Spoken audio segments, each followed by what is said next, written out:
Who's the number one? Yeah, surprise to no one. Number one is Jeremiah Love from Notre Dame, who is one of the top three players in this entire draft class. This could be, we could go really long talking about Jeremiah Love, but there's really no need to because he is exceptional, dynamic, multifaceted running back with rare burst, rare playmaking instincts, who profiles as a really early pick in the upcoming draft, capable of impacting the game at all levels as a runner, as a receiver, as a pass protector. He's a home run threat when you get the ball in his hands. He transforms small areas into explosive gains, really comfortable as a receiving back, has real separation instincts as a pass catcher, and I think he is a really strong leader, as you saw in Notre Dame, that he's going to be an every down option that you have to account for on every play. Rare, exceptional athleticism through contact.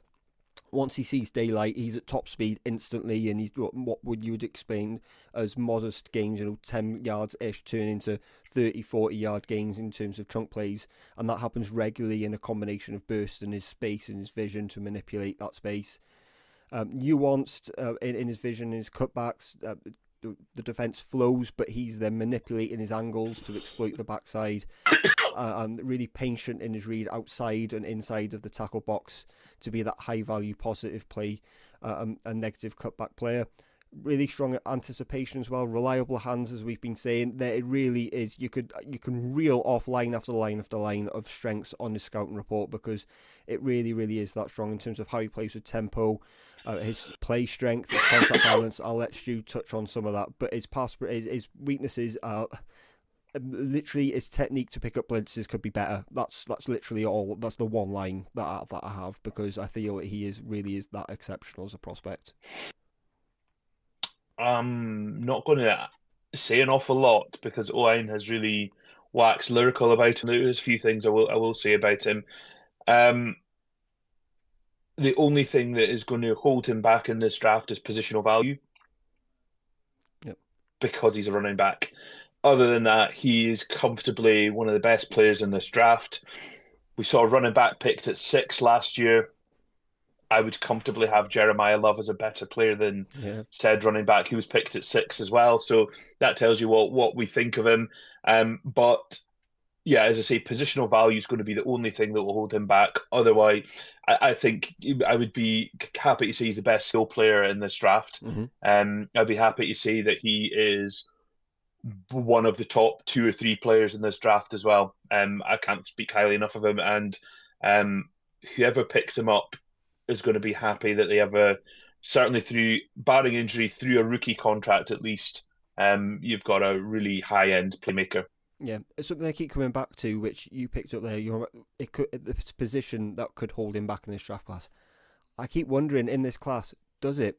We keep going on about this and this draft. Just it's not one of those blue chip player drafts. You just need to just take good players while you're up there because they're not going to hang around forever. I do kind of wonder whether NFL teams will look at it and go, you know what, sod it. I'll take a linebacker in the top 10. I'll take a running back in the top 10 because My that's only where the best player is. my only kind of thoughts to that is when you look at who's drafting at the top, that the Raiders are going to pick a quarterback. That's probably going to happen. The Jets, they're really on the hot seat. Do you risk it for a running back? And they have a running back. Cardinals, their regime is not wonderfully steady. Do you risk it on a running back? And you just start going down those teams. That's the only reason I kind of said that was, do you want to be the regime that drafts a running back? The Raiders struggled mightily last year, and people have said, should they have picked running back at 6? That's the only kind of thought I had there. Yeah, no, you're absolutely right, and it's going to be the question mark right up until draft day. But you go to whether it's Bijan Robinson, Saquon Barkley, Ashton Genty, when the NFL think these guys are special, they do take them in the top 10. Look, I would be surprised if he goes in the top 5 at this point, as you said, because of the needs that those teams have. But I certainly think that a team in between 6 and 10 should be looking at what they can get in Jeremiah Love, because yes, it might not be their biggest position in need. Yes, there might be better value out there, but he will be the best player on that board at that point.